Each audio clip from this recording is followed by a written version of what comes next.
Hello, welcome to African Politics Today. This is an interactive program where we'll be talking about all the aspects of politics. Politics broadly refers to the way countries are governed and the way governments make rules and laws. And political systems are generally divided into three major types, which are democracies, monarchies, and authoritarianism and totalitarianism. To shed more light on things, let me explain the meaning of these three in a nutshell. Democracy is a form of government in which the people have the authority to choose their governing legislation. Under this system, there are direct democracies, where people directly deliberate and decide on legislation, and representative democracies, where people elect representatives to deliberate and decide on legislation, such as in parliament. There is also what is called liquid democracy, which combines some elements of both direct democracy and representative democracy. Secondly, there is monarchy. Monarchy is a form of government in which a person, the monarch, is head of state until death or abdication. The legitimation and governing power of a monarch may vary from purely symbolic to restricted, to fully autocratic, combining executive, legislative, and judicial power. Then coming to authoritarianism and totalitarianism. Authoritarianism is a sort of an opposite of democracy because it is condensed into one authority figure who has unchecked power. They assume power without being elected or born into it as a monarchy. Then totalitarianism is when the person in power seeks to control every aspect of public and private life. Here they seek to control every aspect of the public and private life in any way possible. There is no limit to their power. Then coming to Africa, in the past, most African independence leaders rejected multi-party democracy as a Western invention that prevents unity. They chose instead to impose unity through military dictatorships and single-party rule. However, in the 1990s, a wave of democratization swept across Africa, which mainly paved the way for multi-party elections without improving the welfare of African poor masses, who queued for hours to cast their votes. The implementation of Western democracy in Africa has also been characterized by violence and election riggings. Then also, the so-called democratically elected leaders most times do not practice democracy, but exhibit authoritarianism and totalitarianism. Today, you're going to listen to an African gentleman who is a politician in England and knows a lot about democracy, as he is serving in one of the toughest wards in London City. He has studied in France and in the UK. Please sit tight and listen to him talk about European politics, correlating it with African politics, and hopefully he will shed a little light on the reason why the political system in Africa is failing. Please let's listen to him after the break. Thank you. Women of Substance, Diaspora and Nigeria. We are a non-governmental organization established by well-meaning women worldwide to look into all social issues that are bothering our people in our community. Indeed, we've got so many societal problems that are too ridiculous to be seen in a 21st century society. I mean, we lack very basic amenities that are common to many societies, like water, electricity, good roads, security. Our schools are all run down. The classes overcrowded. Our children go hawking at very young ages because we have no sustainable agriculture and food production that can feed our ever-burgeoning population. This is utterly unbelievable.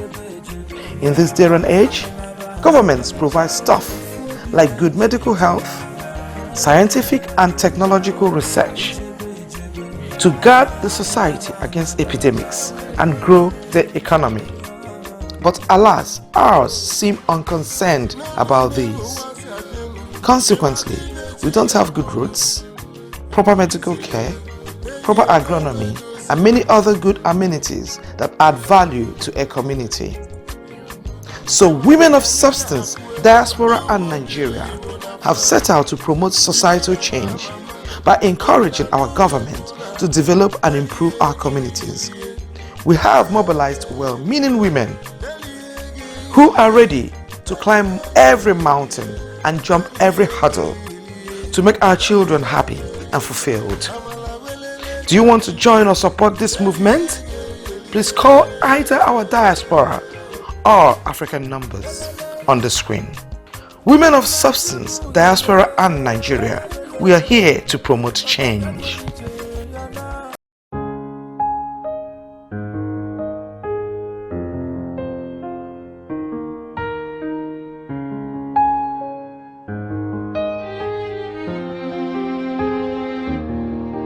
We don't know how she always finds a way, the mystery of a woman, a savior in a time of need, the bravery of a woman. In your time of need, she does the deed, the magic of a woman. Woman, woman, a warrior is a woman. Woman, woman, a savior is a woman. Woman, woman, a warrior is a woman. Woman, woman, a savior is a woman. Yeah, yeah, yeah, yeah, yeah.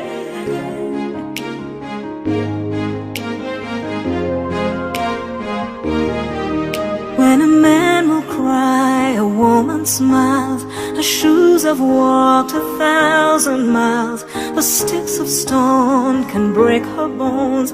She welcomes all her friends and foes. When her spirit's down, she has no time to frown. A warrior is a woman. Woman, woman, a warrior is a woman. Woman, woman, a savior is a woman. Woman, woman, a warrior is a woman. Woman, woman, a savior is a woman. Bountiful, wonderful is her frame of mind. Beautiful, colorful, style is one of a kind. Her womanhood and her motherhood are her strength and pride. Her warmth and grace she cannot hide. The wonders of a woman. Welcome back to African Politics Today with Esther Aksnobi. Like I said before, there's a gentleman with me in the studio today who is a politician, an African, but works in British politics. He's here to shed more light on African politics. Thank you for hanging on. Thank you, Esther. You're welcome, sir. You're welcome. Can you please introduce yourself to the viewers, please? My name is William Houngbo. I'm Councillor William Houngbo for London Bridge and West Bermondsey. I was born in Porto Novo, Benin Republic, which is a small state between Nigeria and Togo. I was raised in France, and in '97 I was pursuing a professional career, so I came to London. I reached politics in 2010 when I joined the Lib Dems. I believe in liberal democracy. I believe in diversity. I'm against conformity. I'm supporting freedom against ignorance, freedoms against poverty. This is the reason why I'm a Liberal Democrat councillor. I've been involved in politics because I believe I have the skills and idea to make a difference in my community. Thank you very much, Councillor. I'm really, really happy to have you on board today, You're the welcome. introductory episode. And I just want to ask you a few questions. Can you please tell me what made you an African man to join politics in the UK? What really motivated you to become a politician in the UK? First of all, the UK, particularly in London, is a multicultural society where you have the representation of most of the population on earth. Okay.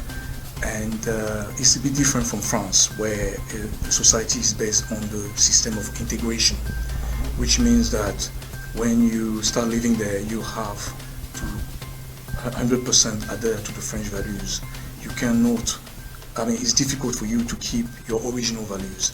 And what I like about London is there's a sense of diversity and multiculturality. And in my community, I felt that I wanted to play a bigger role, and that's the reason why I've been involved in British politics at the local level in London. That's very good. I'm happy for you, and you are serving in one of the toughest wards in London, London Bridge and Bermondsey. London Bridge and West Bermondsey. West Bermondsey. Yes. Those places are really like the heart of London. It's a very vibrant ward where you have a diverse community. Yes. You have a full range of issues. You have planning issues. Yes. You got crime issues in terms of drug, terrorism, of course. Without, and also you have issues of housing. You should have also issues of licensing, because you got businesses like pubs, brewery wants to grow in this area, restaurant, and also you have the dynamic between the residents and the new businesses. You need to deal with all those things. So plus the tourists as well. Exactly. Yes. You go to then Bermondsey Street Yes. and the Shard. The Shard. All those areas you have the tourism as well. You need to deal with. Yes. So is not a problem. I take it as a challenge. A challenge. Yes. Yeah. That's very good. Yeah, because it's a 24-hour ward. Yeah, because people never go to sleep there. Whenever you get to London Bridge, people are there. Exactly. Yeah. This is why we have we took precaution to deal with the impact on the nighttime economy. Yes. Because you may have issues of antisocial behavior. So at the council we took measures to respond to those needs. So you're right. It's a 24/7 activity. It does. Exactly. Activities they never end. Exactly. I'm happy to have you here. Yeah, I just want to ask you one more thing now. What do you think are the strengths of UK politics? What do you think are the advantages and their strengths? For me, the top strength of the UK politics is we got inclusivity. Okay. That's a very important element. You got freedom of expression. Okay. You got freedom of the press. Yes. You have also sustainable economy, where the population can benefit and enjoy this access to a sustainable environment and economy. You also have free access to education, which is very important in society. And also you have alternance of power, which means that it's not the same continuous group or party always in power. There's a rule of alternance where the alternate powers. Yeah, the power is alternating. Yes. And this alternation is decided by the people, and which is something which is a wonderful system, and also ensure that the public will is fulfilled. Yes. And also there is an effort to keep the population safe in terms of community safety in generally. Yes. So there's much more I can say. There's a lot. Expensive, but for me, the usual advantages are those I've just said. Yes. Sure, they're doing their best for their people, as far as the eye can see. That's what I know about UK economy and UK politics. Thank you very much. But what about their weaknesses? What do you think are their weaknesses? because every system has its weakness. In terms of weakness. In terms of the political system. The political system. Okay. Where do you think they are failing? Okay, particularly recently, what we have witnessed with Brexit, for instance, is one example, but the most obvious one is that all the parties, regardless of their size, some parties are not represented well. We need a proportional representation. That's true. Because not only two parties can have the best idea. The system is based on a two-party system, which is not the best. I mean, for me personally, I think if there's a system of proportional representation, smaller party can bring a change to improve our living in this society. Yes. For me, the major weakness in terms of the political system, the mechanism, is just advantaging two parties who have been ruling for decades, for centuries or decades. Yeah, that's true. And it's not only here in the UK, it's evident in many other countries, Exactly, even in the US. Like the US, exactly. It's only the Republican and the Democrat you hear of, but there are many other parties there. And so, like you rightly said, some smaller parties could bring in ideas that could just boost the economy in such a way that you will not believe it. Absolutely. Yeah, that's a big weakness. That's the main weakness. For me, it's the main one. It is. It's a lot of things to say, but for me, that's the major focus. It is not really good. Well, anyway, okay. Well, let's move on from that.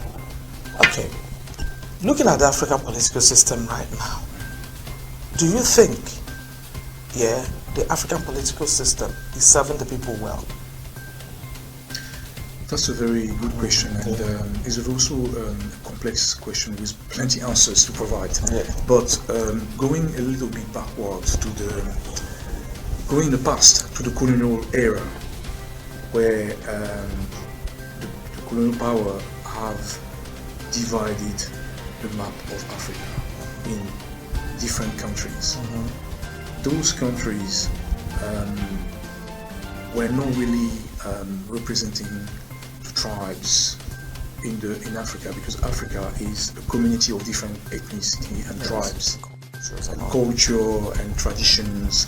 Like, for instance, I'll give you an example to be more explicit. If you take the case of Ghana or Togo, you will have, on the side of the Ghana border, the other side, you have the same population speaking the same language, same tradition, same food with Togo. Because the way the line was drawn, they didn't take into consideration the cultures.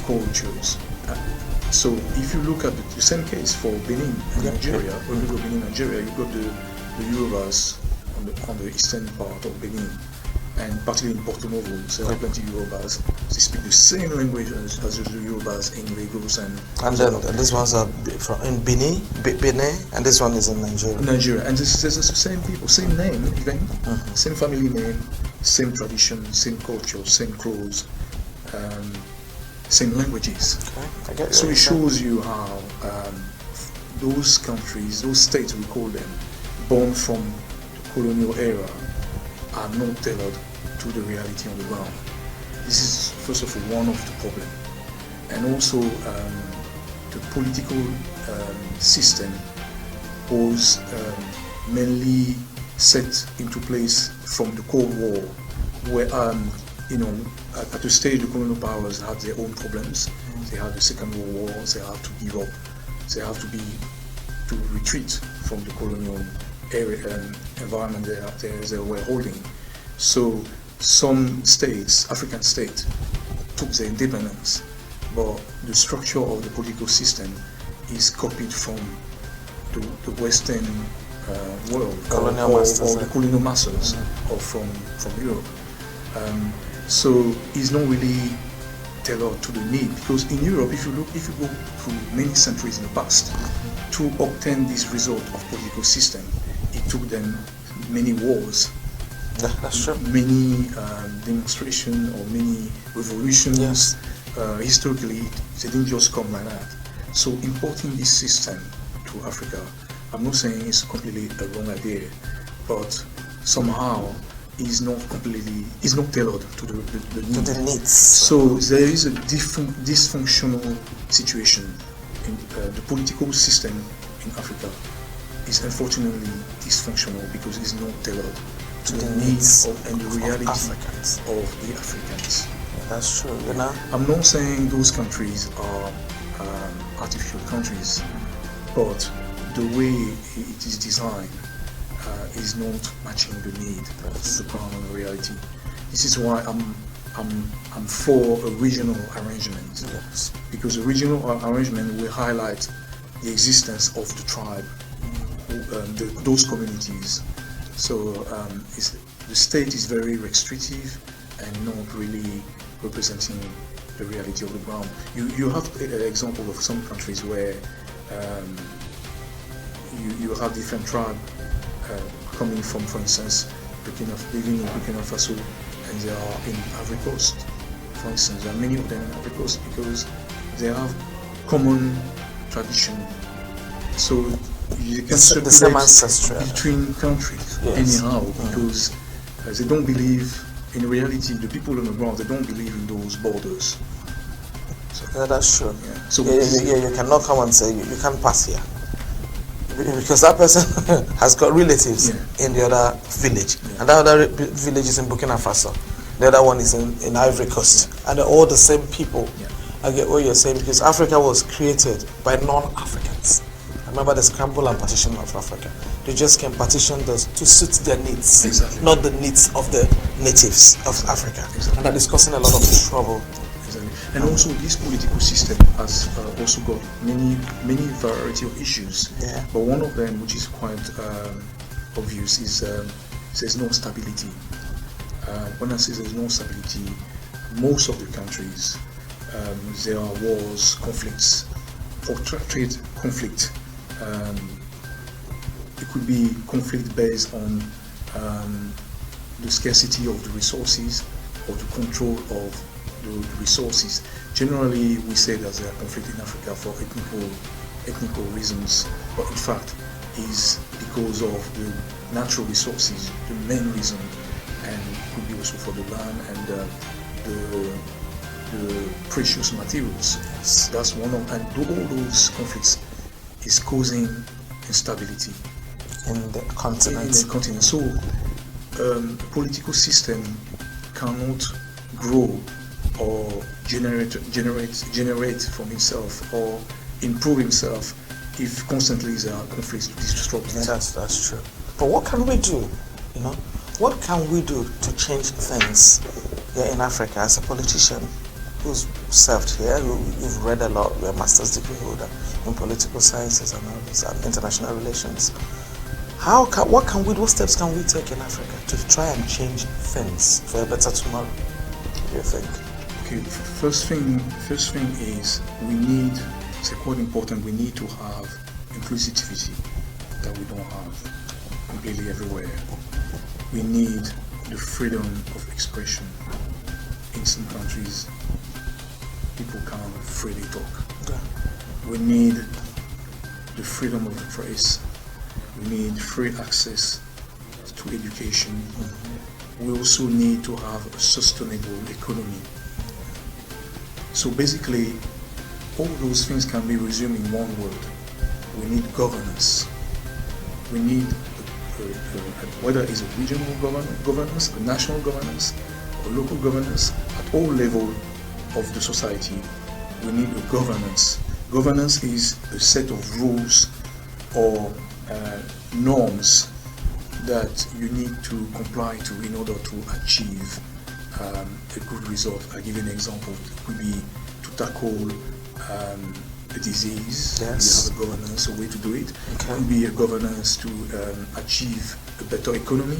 It could be a governance to support a better educational system. So each issue should have a governance. That's true. As a response. Yeah. And according to my experience and also my knowledge, the governance, there's an absence of governance. Yes. Absence of real governance to there change the life of the population. That's very true. Well, let's go to something else now apart from this. You know, in many parts of the world today, women are taking up major political roles. Let's say that.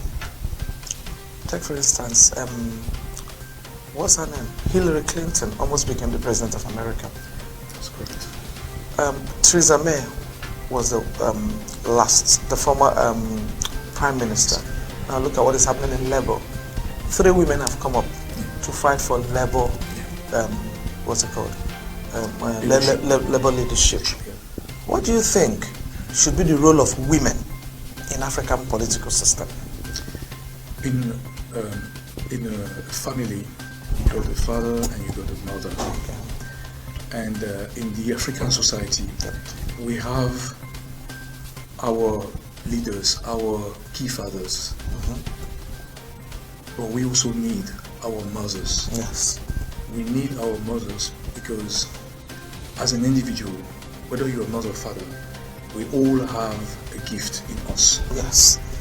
And if you're a mother, you may have a gift that the father hasn't got. That's true. So you complement each other. Yes. For the best, for the good of all. That's true. And the African society is dysfunctional at the moment because in the mechanism there's a piece missing. The mother is missing. Yes. We need to encourage the mothers to have to be the role model and to also be active in the society. Yes. And to contribute. And I know many mothers want to contribute. So is there a way? So the only way to achieve that is to encourage them and also to give them access to education, because knowledge is power. That's true. If you don't have the knowledge, it will be difficult for you. But some cases we have many of our women in Africa, they have the money, the power, the money, the finance. I mean, they have the finance, they have the knowledge, but they don't have the power because they are maintained or they are removed or they are discouraged not to move to political career. Yes. This could be explained by the fact that there's a political culture, okay, making them scared to move forward. That's very true. You know, so there's a culture that is like a man's world in Africa. Men are the only people allowed to come out and express themselves in most cultures in Africa, which is wrong because I think, not because I'm a woman, I think God has given us all wisdom, knowledge and understanding which we can use to help our economy. Women should be allowed to take better and higher roles in Africa. Yeah, because the girl child like beautifies a home. yeah. So when a woman is on a top position, more often than not, she will see what men have not seen at times. We all see from different perspectives. And I know that 80% of the problems we have in Africa stems from the fact that women are not allowed to express themselves as much as they should be. Like here and in other European or American countries. Yeah. I'm not being like a feminist or anything, but I'm just saying the truth. We all should come out and express ourselves and work together. Like you said, a mother role and a father role, they should come together. We complement each other. But as a politician, what steps do you think we should take to make sure that women take more roles in politics in Africa? What should we do to encourage, to push them forward, to come out? First of all, we psychologically need to motivate them and show them that they will have the respect in doing so, in becoming a politician. When it result is psychological acknowledgement from everybody. The woman, it will be difficult for her to, even if she wants to achieve or contribute into politics. Yes. If there's a barrier or if she feels rejected, it will be a big challenge. Yes. Some women are resilient and they're achieving it despite that challenge. But what we want more. Yeah, Much more. Population is too poor. That's not enough. Yeah, not enough. I know some women are very strong, they're achieving it. Some of them, they have become president, some of them ministers, some of them prime minister. But we need much more. And there is a platform where they can network, gain knowledge, and also gain support from the population surrounding them, but also in the leadership in Africa.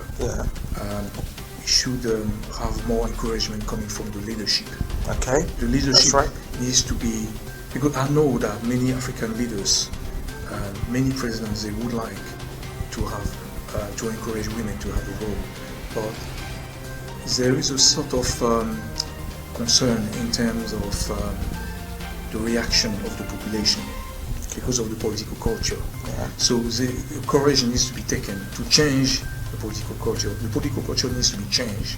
So we need to take courage to change it. It has to be not just from the leadership, it has to be from all levels of society. That's true. People need to understand that the machine will be dysfunctional if a piece is missing. That's true. In a family, you will need the mother figure and the father figure. Yes. And that's what we need in Africa. But also, if any woman in Africa wants to make a change in the situation of a school, for instance, instead of having the children on the table or chair or sitting on the floor in a mud, if a mother disagrees with that way of doing, she should just go for it. Exactly. She should just take action. Yes. Do something about it to change it. That's true. It's a process. When you want to get involved in politics, you're not just in politics the next day. You need to start from somewhere. Yes. There's some steps you need to take. That's true. And we need those women, not only we need to encourage them, but also they need to be encouraged. Themselves. They need to motivate themselves. They need to see, they need to understand that there's a positive asset they can bring to the society. That's very true. You're right, Councillor. Yeah, because we just sit in our kitchens cooking, serving food, washing, cleaning. We most of us complain, oh my God, there's no water, and we don't have good water supply, we don't have power. The classrooms are overcrowded, that, but we never take any positive steps to do something about it, because something has to be done to make those changes, and we women can do it. Most of us should come out. Most of us are educated now in Africa. Most of us can talk. Like he said, we can network. Most of us. So I'm encouraging African women to come and take better roles in politics, because we have a bit of like understanding of politics, that politics is all dirty, is all messed up, and everything. But that's not true. Politics is something clean.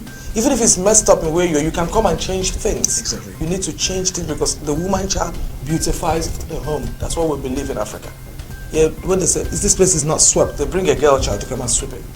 That's how it is in Africa. So women should be encouraged to come out and take better roles and participate and make these changes and stop talking in our kitchens. This example of a girl they bring in the house to sweep, her life can change, and she can change the life of millions of people. That's very true. If she's got access to the knowledge, to the network, and also herself. Yes. She feel motivated. Yeah.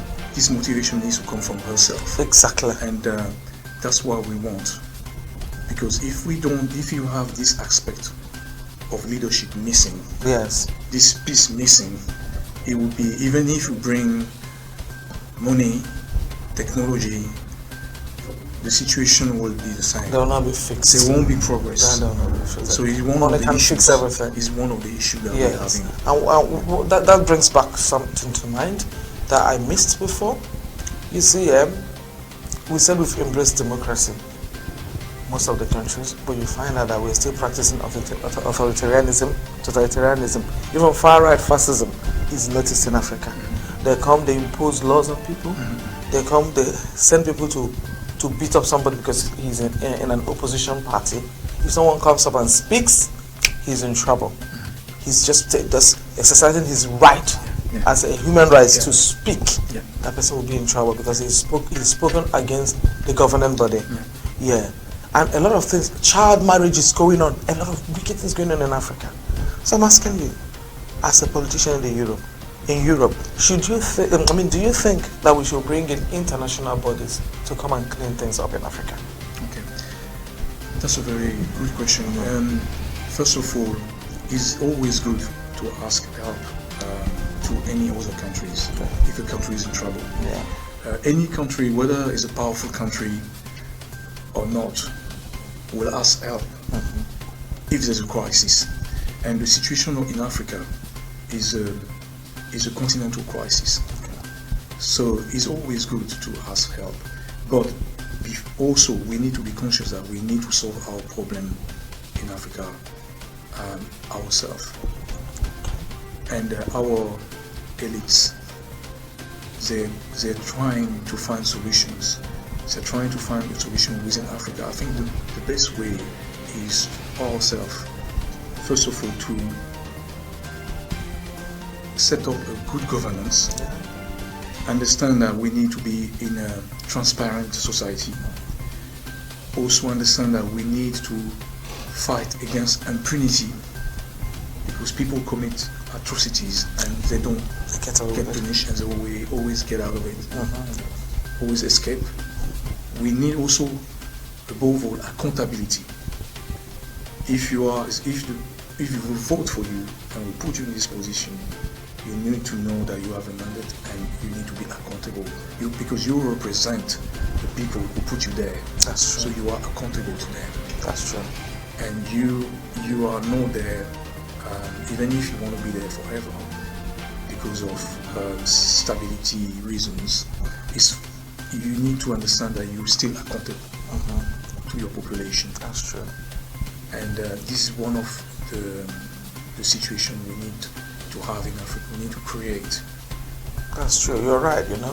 We have to be self-reliant, work within ourselves, and clean up our continent. Yeah, because I remember in Japan, when the economy was going down, they set up ministries, that went to all other countries, gathered knowledge, came back to Japan, and they became a world power now. That's what African countries should learn.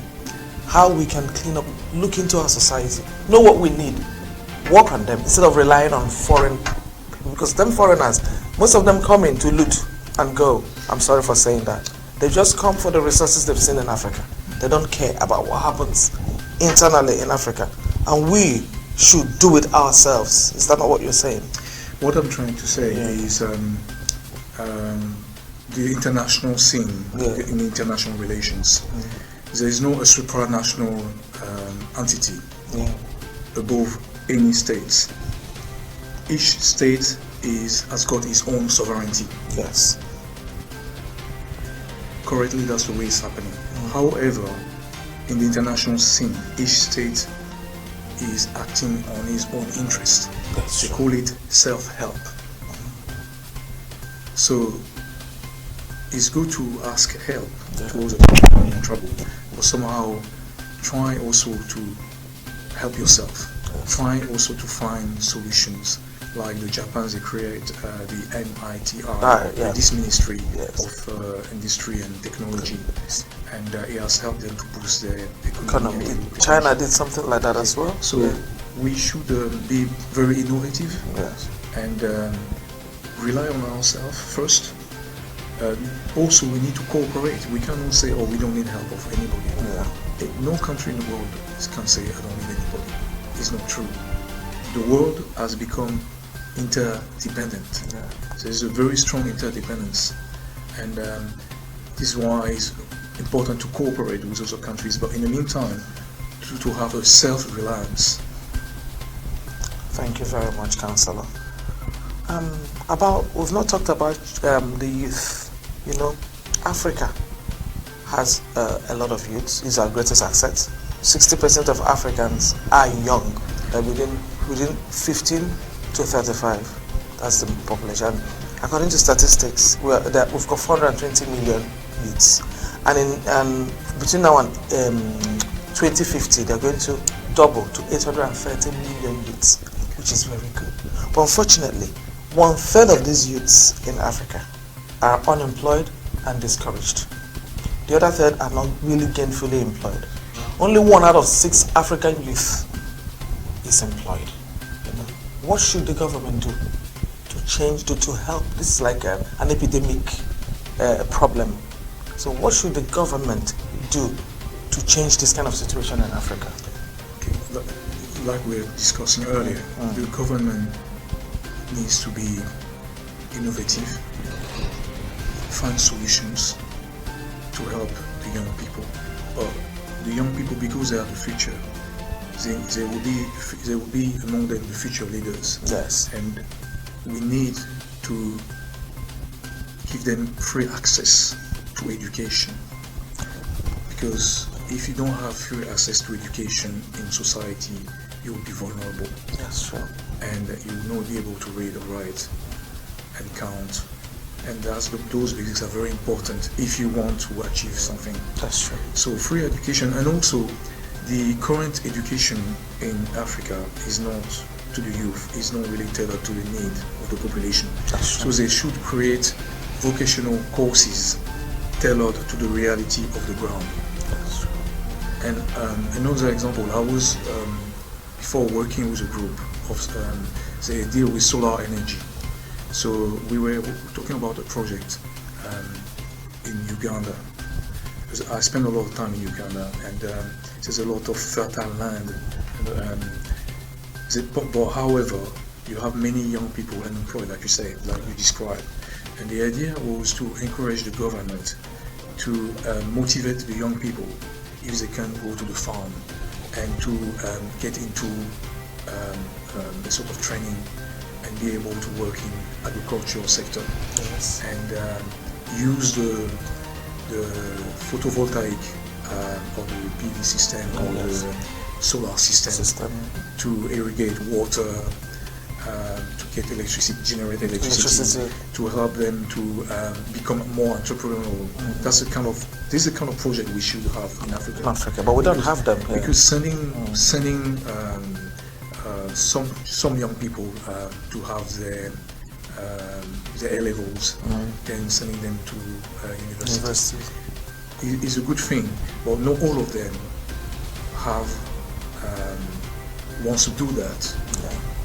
Some of them wants to be very pragmatic, and those ones we need to create vocational courses tailored to the need of the population in Africa. In Africa, yeah. And also, what will help also is to, even if there's no money, find a way to network, a genuine way, not a fraud way. Yes. To encourage people to network and support each other to create enterprises and to be able to export their products. That's true. Yeah, we should be the government should be more innovative. Yeah. And also entrepreneurial. Yes, because there are many ways you can empower the youths of a country. There are so many things you can do. For example, you can provide like we have apprenticeships here. Yeah, people who are apprentices, you send them to learn a certain trade. Yeah, they'll still be brushed up educationally, like formal as they are training there. Yeah, they're subject to a university or a college. That's where they take their tests. They take whatever they take under educational bodies like colleges, schools and universities, but they're learning a trade. They're learning to read and write. They're also learning a trade. So that as soon as they're done, they can be gainfully employed. Not everybody should be sent to do A levels and then to go to uni. We should look at what we really need in that country. For example, you talked about agriculture in Uganda. You can train people to know how to use these machines, because there are so many machines you can use in the farm. Yeah, there's so many things young people can do. Then there's this skill acquisition centers that they should set up. Yeah, where they teach women how to bake, hospitality and stuff like that. They teach young boys how to become electricians, to be mechanics. Yeah, they do it here in colleges, and there are apprenticeships. As soon as they finish their 2-year course, they get a job. But here, but back home in Africa, everybody wants to go to uni, and there are no industries that can employ them when they've graduated from the university. When I was in France, sorry to interrupt you. When I was in France, I was I had my French baccalaureate. It's like A level, or a bit stronger, like wider, because there's more topics there. So I did my A level. Then I wanted to go to university, and I realized maybe I should go to do something more practical. So I wanted to do a sort of diploma for called international trade. And this international trade, when you do the course, sometimes you need to spend time in a company to learn their work, to learn their know-how. And at the end you will have an exam, and you will have to write a report on what you learned and what you have done as well. And I think this kind of model will help Africa, particularly the young people. Yes. Even if they finish their courses, those vocational courses or those specific courses, even if no one wants to employ them, they will have the ability to create their own company, their own businesses. And and the business is good for the sustainable economy. And the government should also look into providing young people with loans. I think because it's done here. You finish your course and you can do. You write your business plan and everything. You present it to a certain body, and you will be helped with a loan, a startup loan, which you can build up on. But such things are not done in Africa, in most parts of Africa. And that should be done as well to encourage young people, because this problem of youth unemployment is blowing out of proportion, and we really need help in that sector. We need help, I agree. Another things in terms of help is also we need sponsors. Within our community in Africa, we have healthy individuals who have sometimes the monopoly of an industry. Let's say someone can have the monopoly of cotton. I'm just giving an example. That person has got tremendous wealth. He could sponsor all the children. Of course, yes. He could finance them or coach them, even if it's not the same industry. We need networking, knowledge, and compassion for our own people. Yes, that's also is missing. We need compassion between us. We have. We need more compassion. I know some places we have compassion, but not everywhere there's compassion. But those areas are very important for our future. Otherwise, we will be endangered people. Yes. So this point you've made goes to community leaders. Leaders of communities, they should just look and see the people who are like this, like the people you talked about, people who are wealthy. Set up. There's something they call it some trusts to help children. Like a scheme, like a scholarship scheme. That's what they call it. Some stuff like that that help people. The community can come together in the different communities in Africa. Because we live in communities, like we said, we have different tribes. If we can do it in our tribes, in our communities, our community leaders coming together, encouraging the wealthy ones to come out and help, to set up some stuff in the community to help the underprivileged. That will also help the youths in Africa. That's correct. Thank you very much, Councillor, for coming on here. It was great having you. I do hope that we'll have you again sometime in the near future. Anytime. Well, viewers, this brings us to the conclusion of today's African Politics Today. We will be here again next week with another topic that will help us to move forward in Africa. And like the French say, au revoir. Bye-bye. See you next week.